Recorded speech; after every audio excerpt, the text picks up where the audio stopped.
This figure might not be for everyone. However, there are a few good reasons for why you might want her. And yes, she's squishy, and her pants come off. Introducing Karas Samurai, a 1/9 action figure by Animester and Nuclear Gold Reconstruction. And Doge, apparently. Anyway, she is pretty big and has a lot of accessories to play around with. So let's see what she's all about and whether she's worth it. WOLF-MASTIFF Force. I guess that's like a team name or something. I got mine from Bombasby and I'll have them linked down below. I don't really know what's happening here though, I'm not sure if I was meant to peel that off, but whatever. She is in a pretty big sturdy box. Inside there will be a bunch of trays, instructions, and feet. We'll take a look at those later. Instructions are pretty comprehensive, but don't you worry, we will go over all of that in this review, I think. So there is quite a lot here, and there are some safety seals as well, so do check out your stuff before you open it. Otherwise, there are 2 layers of trays, some stand and supplementary stuff, and the main figure and main stuff.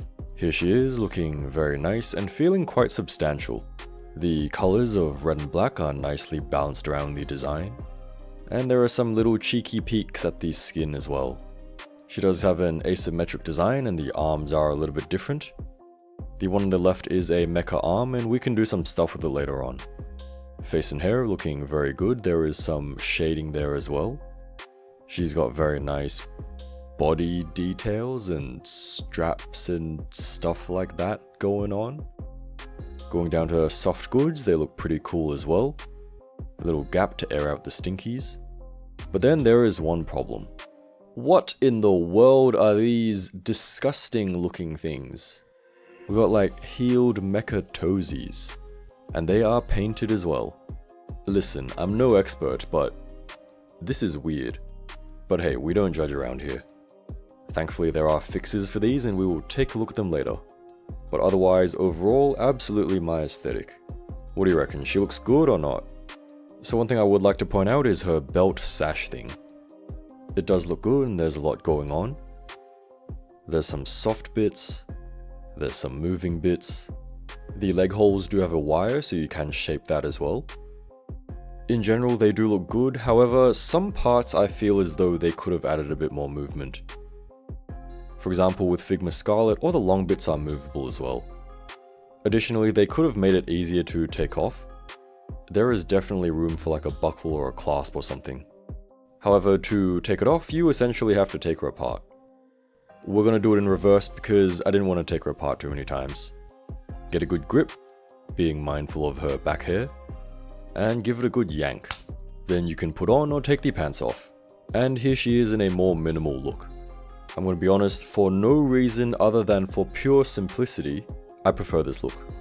There are some parts which you should be careful of as well, such as the pointies on her head. The ponytail as well, you might accidentally grab it. These danglies might fall off. And then I guess her strap things as well, be careful with those. But otherwise, positives, she is squishy. She does have a very strong top though, so sideways squish is a little bit limited. The best squish here would be the thighs. The squishy bit goes up to her hip area. And her tummy is actually hard plastic.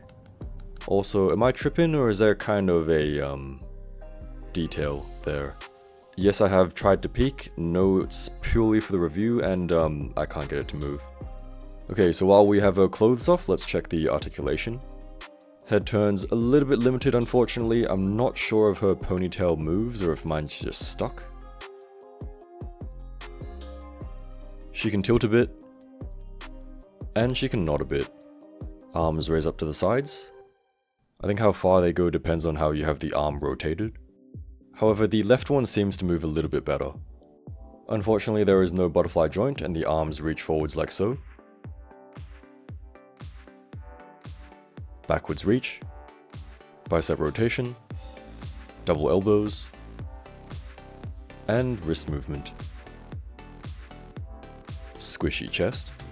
A little bit tight, but we got a bit of rotation. We got tilts, bending forwards, bending back,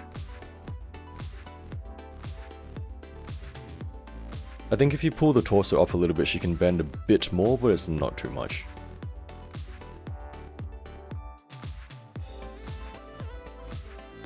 Leg movement can be a little bit scary, so just take your time with it and don't force anything. She should be able to split about this much. The black thing is stretchy, but it can get in the way.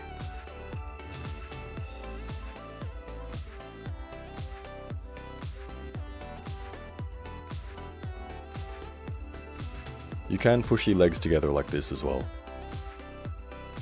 Forwards and backwards kick, something like this. Didn't want to push it too much, but I think that's the extent of it.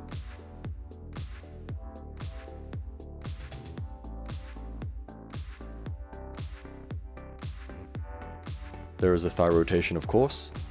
They can be a little bit loose, but it's not too bad. Double knees.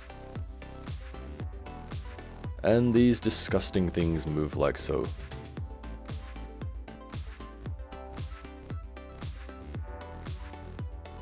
With her pants on, it can get a bit messy, but she can still move a little bit. Sideways split. And kicks.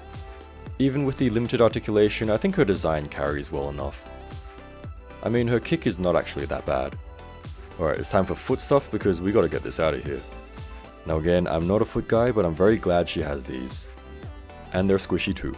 I'm no expert, but I think the sculpt is pretty good for soft feet. Could use a little bit of shading, but that's about it. But wait, there's more. Included in the box there are a pair of flat feet as well. I think these look fine. Better than the toad mecha feet. Downside of these is that she'll not be able to stand very well because they are soft. Thankfully she does have some stand stuff to help her stand. The base is pretty cool. It looks cool and it even holds stuff. So there are 2 compartments. Actually, correction, there are 3 more. Otherwise, here's the arm thing. So you just plug it in, and then you can hold her up. For hands, she has 5 pairs. She has these default hands. The right one is kind of a holding hand, and the left is more a gesture one. So they're not pairs. The next set are also not pairs. The right one is enclosed, so there is no gap. And the left one is more a general holding hand. It's not quite the same as the first one though. We got these 2 kind of gesture holding hands. I think these are a pair. The left one is a little bit different from the first gesture hand. Very, very slightly. We got fisties. These are also different. The right one is enclosed. And for some reason the left one has a tiny gap. Lucky last, we got open gesture hands.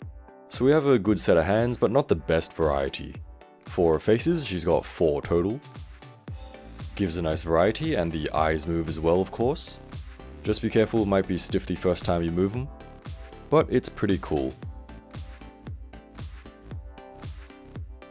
She's got a default neutral slight smile. She got a blushy washy face. Don't be weird about it. She's got an angry face. And she's got this face, which kind of makes her look like that streamer guy. For even more stuff, she's got 3 wings, which you can plug into wherever they fit. Usually this would be her left arm. They look pretty cool and there is a little bit of movement. And actually, if you look carefully, they are of different sizes. 2 of them are the same, and the front one is meant to be a smaller one. These 2 things plug into the side of her legs, in these holes here. Just plug them in and then she looks even cooler than before. So she actually has quite a lot of playability. But wait, there's more. Here comes her weapons. She has a big blade and an attachment kind of thing. The blade itself looks pretty cool. It does have a little dangly charm on it. The little thing, I suppose you can either use it on its own, or you can pull it apart, and you can attach it to the sword in 2 ways. Putting it in the top makes it a massive blade. Putting it in the side also makes a massive blade, but it's a bit wider this time. These are pretty impressive, but you would need a lot of space for them. So she's got some nice size to her already, but these things make her even bigger.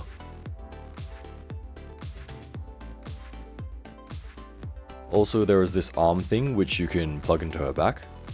There is a tiny cap that you'll have to pull out first, so be careful and don't lose it. So just shove the arm in and then you can clip the sword onto it. so it is a pretty cool way for her to carry her weapons. I think it holds on securely enough. For kind of sidearms, she's got 3 daggers, and by 3 I mean 4 because I can't count. There are 4 sheaths as well, and they have a Pokeball on them. We can plug these sheaths onto this thing here, and then slot all the knives into them. So with all her attachments, she looks pretty impressive, right? There is also this thing which you can place onto her legs as well. Okay, so we got these 2 things. These are for her left mecha arm. So you can take this part off, and then you slot in the other part, and then you can attach a knife to it. So there will be a little bit of movement there as well. Alternatively, you can use this part. You can put 3 knives into it, making a claw. But yeah, she has pretty cool swaps. Just gotta be careful and take your time with them.